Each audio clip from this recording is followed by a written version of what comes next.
Yeah, let me tell you, security is pretty tight here. We got this gentleman right here who's actually moving us over here. You can see he's actually now pushing me over out of the way. We wanted to show you the red carpet and the tent that we showed you at 4 o'clock, but hey, that's all right. We're okay. And you know, people are heading into the casino because, well, he's now stopped following me because they want to cash in on the horseshoe. The house right over my shoulder, you can see really nothing left, but across the street there's still remnants of what it used to be. You've got some crown molding right here.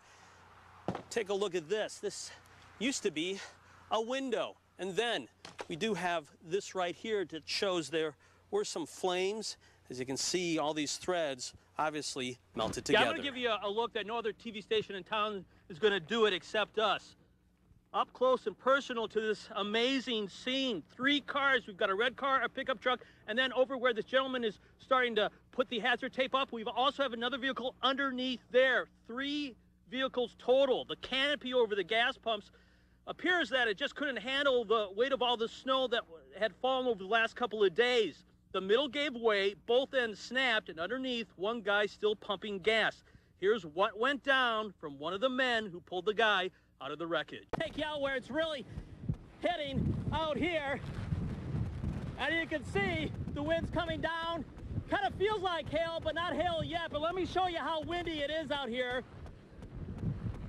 Boy, it is terrible, but look at that. Blowing the wind.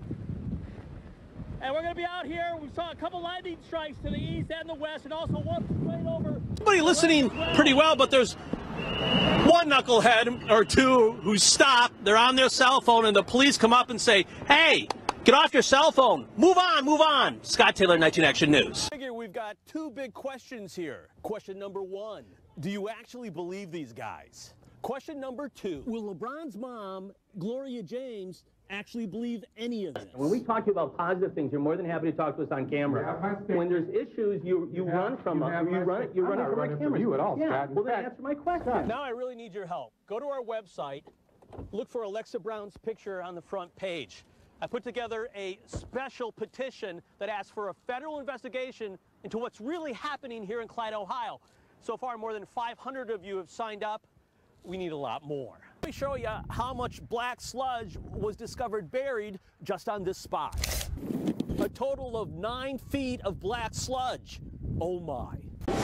Where I'm right now it's about 100 yards away from the airport property where the plane took off. Behind me, right there by that utility shed and the red fire hydrant, that's where the crash happened. Investigators have now moved that away to a location to study that. But I do want everyone to know who know these 4 men who perished. Neighbors in this area tried to rescue them. They were trapped inside, but they couldn't get past the flames.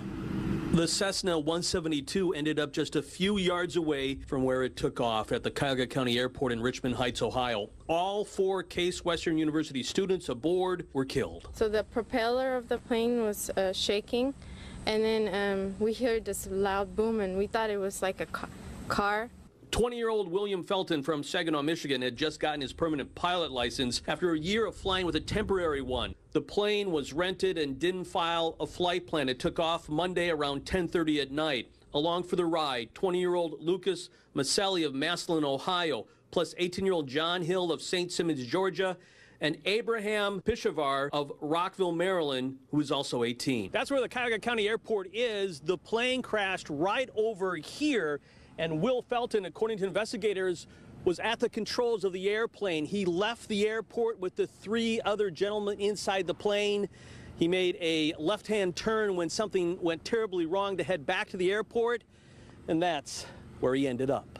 Neighbors living next to the airport responded right after the initial impact, hoping to remove any survivors, but the flames were too intense. We knew that there were people in there, and we couldn't help, which is very sad. It's like you're right there, you can't help. Reports are that the pilot did not file a flight plan, and I do want to make clear that's not unusual for a short flight. It looked like he was taking his buddies up just for a couple of hours, and it's not unusual for this type of airport or a small plane not to file a flight report. Coming up at 5 o'clock, we'll hear more about the investigation into why this happened. Scott Taylor, 19 Action News. Danielle, Governor John Kasich set aside millions of dollars, $23 million, to make sure that minority contractors get paid on this humongous ODOT project that's coming up. But some of those same contractors say ODOT still has major issues. The governor not wanting to talk about those today. A standing room only crowd in Cleveland showing a lot of love for Ohio Governor John Kasich. Of course they are, because he just announced the setting aside of $23 million by the state to pay minority contractors to help build ODOT's upcoming Opportunity Corridor in Cleveland. Governor, can we ask a couple of questions while we got you here for a second? No, I got to go. Story, I think the governor showed up 24 minutes late. I tried to ask him about what Hispanic contractors say is a lack of minority inclusion in ODOT's community relations management team, and ODOT's shameful record of only 6% minority inclusion on the new Interbelt Bridge project I told you about earlier this year. He didn't stick around to answer. Minority contracting groups happy to see the money being set aside, but believe more work needs to be done to level the playing field. He's done something that's never been done before. This is a historic day in the city of Cleveland, and we have to follow through on it. I think overall in the community today, I think what we're going to see is the implementation, the management team behind it. That's our biggest fear. ODOT Director Jerry Ray was there too. I tried to ask him questions. I got one in. Then his PR team, well, they jumped in and they pulled him away. Scott Taylor, 19 Action News. Rhonda Blankenship, a very strong and brave woman. When she was shot in the eye, she somehow found the strength to call 911 to try to save her entire family. On New Year's Eve, police believe two men walked into this house in Barberton, Ohio, and shot John Kohler, his girlfriend Rhonda Blankenship, and John's 18-year-old daughter, Ashley, and his 14-year-old son, David. Only Rhonda survived. The last thing I remember in that house was somebody told me, "Shut up, bitch." Well, I got news for you. This bitch don't shut up. I'm going to get louder. Investigators believe Eric Henton and his brother Michael are the shooters, both now charged with aggravated murder. For the very first time, Rhonda is talking. She says after being shot in the eye, she found the strength to call 911 for help. Those two beautiful kids in the back is what gave me that strength. I was hoping to get to them first. Rhonda says Ashley and David's dad, John Kohler, her boyfriend, tried to protect them from the shooter. To me, he is a hero. He tried to save us all, and he couldn't. She has a very clear message to the person who murdered her family and left her for dead. I'm getting stronger and stronger every day.